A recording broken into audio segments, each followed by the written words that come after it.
Welcome. That was probably loud as hell. I'm sorry. Welcome to episode four of E.M.O. Eric Mitchell Opinions. Again, I'll be looking up because I want to make sure my camera doesn't mess with me like it did last time. This episode is going to be a very niche topic that honestly maybe like one person's going to have the context for, but that's fine. I don't care. This is about the time I won a beef. um, so I'm positive at least some of y'all are here from my old channel, Eric versus Everything, where I would mostly make videos about animation, YouTube, stuff like that. Um, I was very obviously left leaning. I still am left leaning in the stuff that I would make. And so sometimes I'd make content where it was about the politics of cartoons. And so one video I did in response to this very clearly. I don't know if people use this term anymore, but like anti SJW is like an anti SJW channel. I'm not gonna say the name of the channel. I don't even know if the channel still exists, but it was in response to this anti SJW channel where they were talking about this cartoon She-Ra, which like that there's a whole controversy. It was very manufactured controversy because like the creator at the time the creator's a trans man. At the time he identified as a lesbian, so there's a lot of like just like homophobia aimed at him for the way he created the character.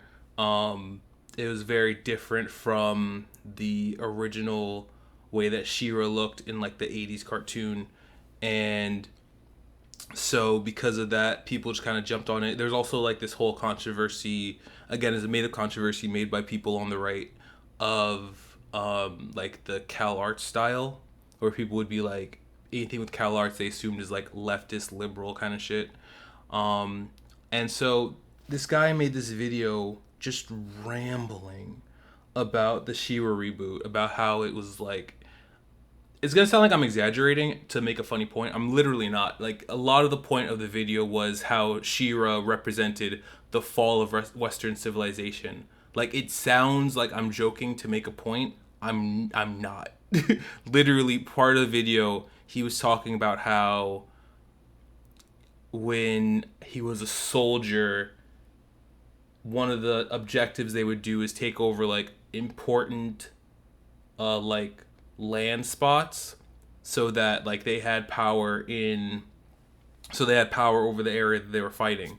And he was using it as an analogy to talk about how leftist animation and liberal animation and SJW animation was part of like a land grab to take power away from, let's be honest, what he wants to say is white men, but back then you couldn't be as explicit because this was like 2017, 2018, back when like anti-SJW content was still like a little more subtle. They weren't just full out like, yes, this is for white people and that's the only people we like.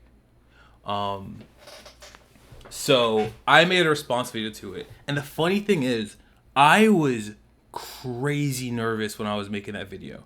In the video, I'm like cracking jokes. I'm making fun of the guy. I'm making fun of his points. I'm laughing at him. I'm not taking it that seriously. But behind the scenes, I was fucking nervous because it was the first time I ever directly made a response video to someone in that orbit, the like anti-SJW right wing orbit. So I've heard of stories of people getting doxxed, people getting death threats, people getting harassed, because they made response videos to people like Sargon of Akkad or Bering, a name I haven't heard in forever. So like I've heard of stuff like that happening, and so I was like really nervous. I was thinking like, is it worth making this video? Am I gonna like get doxxed? Am I gonna get like harassed? And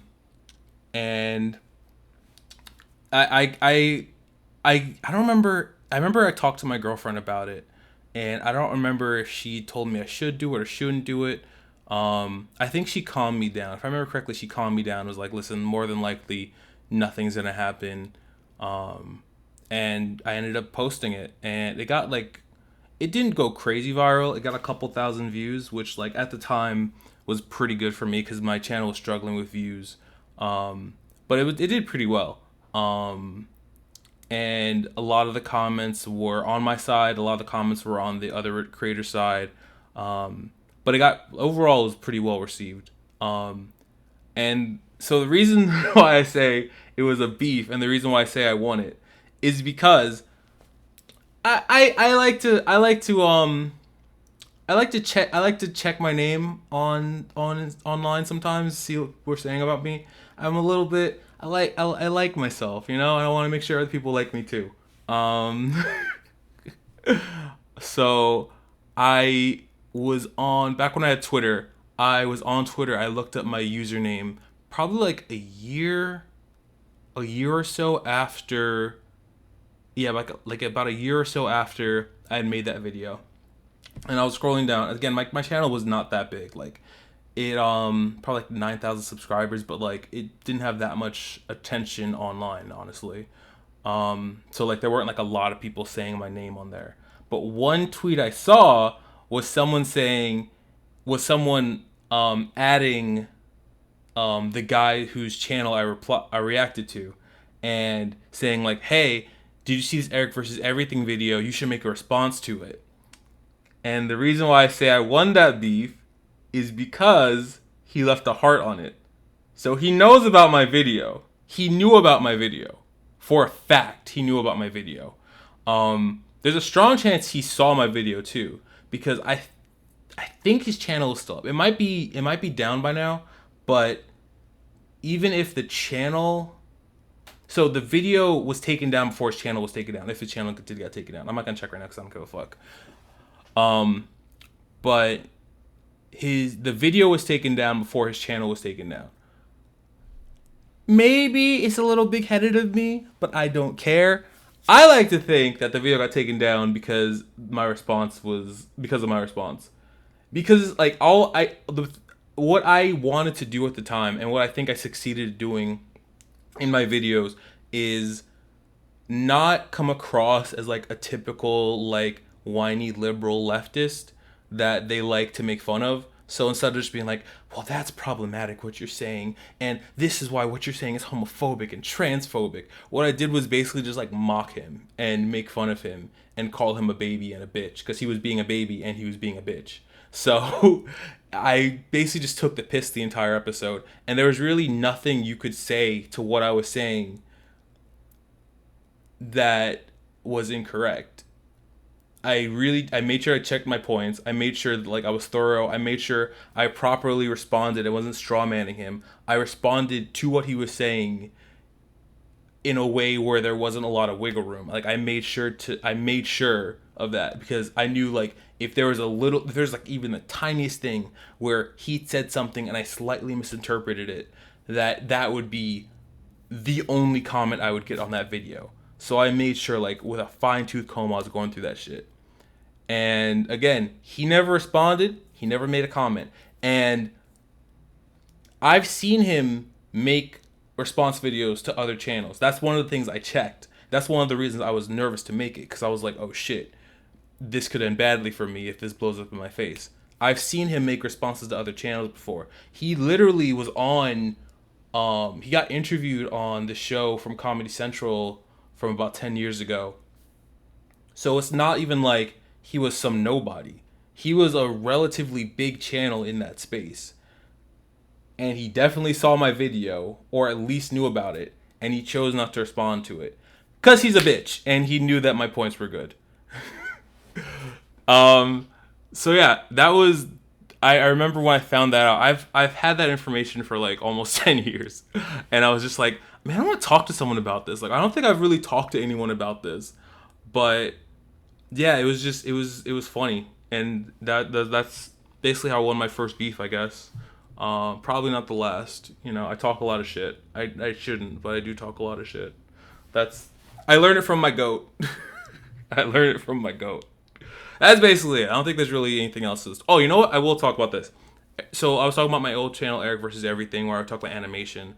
I was going through a lot of my old videos yesterday, literally. I stayed up late last night, like looking through my old videos, because I remember being like really insecure about my videos and really not liking them.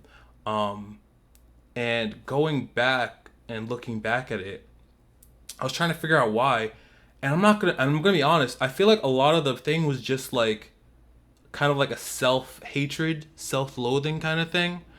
Um, and because looking back at it, a lot of those videos are really funny. I really like those videos. I made one. I think my favorite one was the one that got the best reception. It's not my most viewed video. My most viewed video, I'm not crazy about. My most viewed video on that channel was about the Powerpuff Girls reboot. That one got me the most views, but like it was a very like angry, ranty kind of video, like YouTube persona with the arms crossed kind of video, which I'm not crazy about. But my second most viewed video was this one about how to make an animated kids movie. That one I put in so much work into, so much effort, hours upon hours of watching cartoons, writing notes, cross-checking my notes. I remember I edited the whole video in one day, which I don't normally do for something that big. But I was just like, I don't know if it's right to say, but I don't know if it's completely accurate. But I was kind of just in like a manic state where I was like, I want to make this. I love this video. I really love that video. That's probably, I think that is the best video I made ever. One of the best things I like put into the world. And it got a really good reception, and that just made me really happy. I'm really happy with that video and how it got received. It was very fun to make. Very I also like I had my brother involved, had my girlfriend involved. It was just like really like just a really good time to make.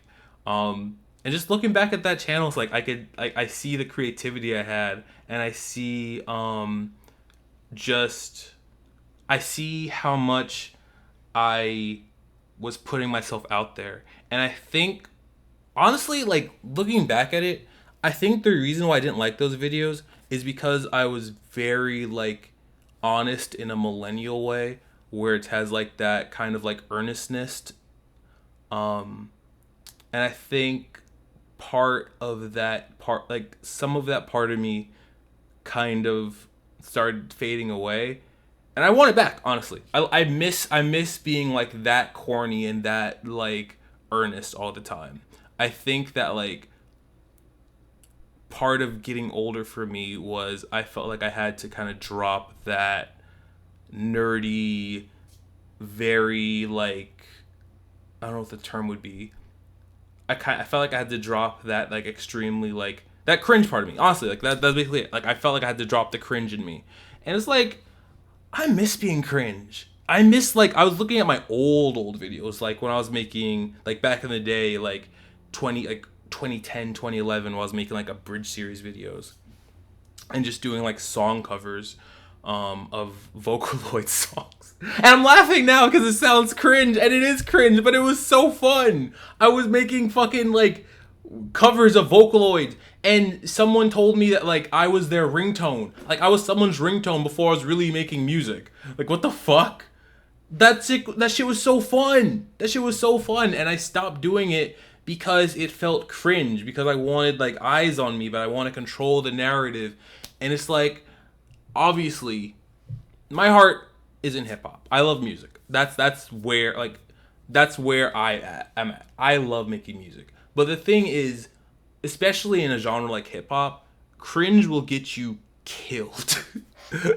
Like I'm a Chance the Rapper fan, as you know from my last video, and Chance the Rapper is cringe, and that like almost ended his career. He made a whole album about how much he loves his wife, and I don't like the album. It's not a good album, but I don't like it because I don't think the songs are good.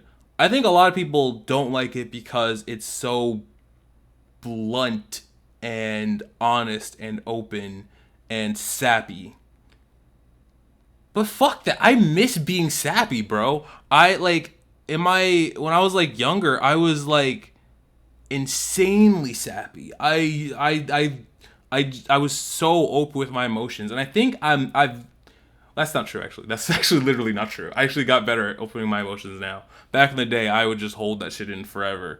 But, like, online, when I was posting stuff and being creative, I was much more, like, sappy with the things I would write and things I would create when I do covers and stuff like that. Like I miss doing shit like that, and I'm still alive, so I can still do it. So I don't know why I miss it as if it's something that like is dead, but I miss it because like I feel like that part of me I buried a bit.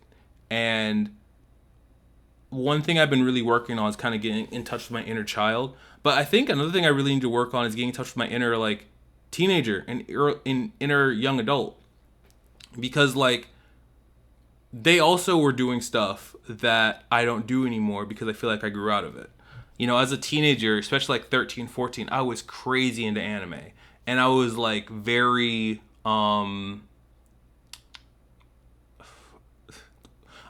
I don't know what the right term would be. I was very like open about it and earnest. I was earnest is the term. I was very earnest about it to the point that it came across as cringy, and I got made fun of it. I got bullied for it, and it kind of pushed me out of liking anime um, by some shitty people who I went to high school with. That I'm gonna make. Ooh, yeah, that's gonna be another video. I don't know if it's gonna be my next one, but that's gonna be another video where I talk about the people I went to high school with. Because I was bullied by someone who we'll talk about it later. We'll talk about it later. But yeah, so that side of me that really just enjoyed being cringe and being open kind of got pushed out of me. And I've been in friend groups where, you know, that kind of earnestness would get you laughed at. But I'm not in those circles anymore. So I don't care. You know what I mean? Like I shouldn't care. But that's still like, you know, it's still hard to kind of push through those fears when your survival mechanism, especially with someone like me where I have ADHD and I have very, very strong rejection sensitivity, where if I say no to people, if I stand up for myself, it physically hurts. Like I'm not like, I feel it in my chest. I feel like I'm going to get hit, like I'm going to get smacked, like I'm going to get yelled at. It's a very physical feeling for me, but I've been working on it, and I'm on ADHD medication for the past like week or so, and I've noticed that that kind of fear is a lot less prevalent.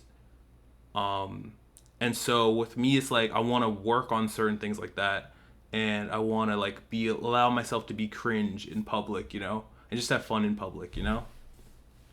I think like as much as I love hip hop and love rap culture, I think the the need to constantly come across as cool um is detrimental to it, because it doesn't allow people like the space to like be themselves and just have fun and just try stuff. I think one of the person who I think is the best with this, the best at handling this, is Tyler the Creator. I think Tyler the Creator, even though Kendrick is, you know what? Hold on one second. Even though Kendrick is my favorite, Kendrick is my GOAT. Tyler's up there too. You weren't supposed to see my shorts, but fuck it. It's like Kendrick is my GOAT because I am a fan of that emotionally raw, real, like crazy lyricism. And I think Kendrick is the best of that. Kendrick really exemplifies everything I love about hip hop. But Tyler, I feel like, represents what I love about humanity. Oh, that's a good one. I never thought about that before. Like, Kendrick represents what I love about hip hop. Tyler's what I love about humanity. I went to a Tyler the Creator show last month. And so I've seen both Kendrick and Tyler this year. And even though Kendrick is my favorite rapper, if I only had enough money to see one of them live, I would see Tyler live. Because with Kendrick, it's like amazing show, amazing performance, but it's like he's so cool and calculated and reserved in a way, which like it makes it for a great experience. Like you're gonna get like a similar show every time, and it's gonna always be high quality. But with Tyler, it's like this motherfucker's doing crowd work. Like he it went, I think it's gone like semi-viral because he was like making fun of New Jersey on stage, and like then later he started talking shit about New York and the crowd was cheering, and there was like people were doing the wave, like we like the stadium did like the wave like 10 times, and then in the like the bottom area where the people are like only standing while we're waiting for Tyler, people started playing Duck Duck Go. And even in line, like people are in like these funky outfits in the middle of Newark, New Jersey. And it was so, it just felt like this is what it's about, you know? It's about expressing yourself. It's about being yourself. It's not about holding yourself to the standard of being this cool person. It's about self-expression and loving yourself. And I feel like that is the thing. Like, obviously Kendrick talks about loving yourself too. But Kendrick is a street motherfucker. Like, I know Tyler came from the hood too, but Tyler is that artsy kid. You know, Tyler is much more of like a Kanye when Kanye was less Kanye-ish. Um, Tyler is like, I feel like Kendrick is more like aspirational, where Tyler is more who I am or represents who I am. Where Tyler's just very creative, and artsy and funny and weird and cool with being cringe, and he doesn't care about that shit. And I did for a long time, and part of me still does, but I'm learning more now. I don't give a fuck. Um, yeah, this video is no longer about what it was originally about, but it is what it is. I like it. I'm happy with how it's going. Um, I think basically what I'm saying is more Eric versus everything probably coming. No, more Eric versus everything definitely coming, because I've had ideas for videos. I'm just gonna do it for fun. Like I'm not gonna make a career out of it because my main focus is still music, but I can make videos for fun. That's what I'm doing now. Like, I don't expect anything big from this, but I'm just doing it for fun because I like it, just like Tyler would, and just like I would. I think that's it.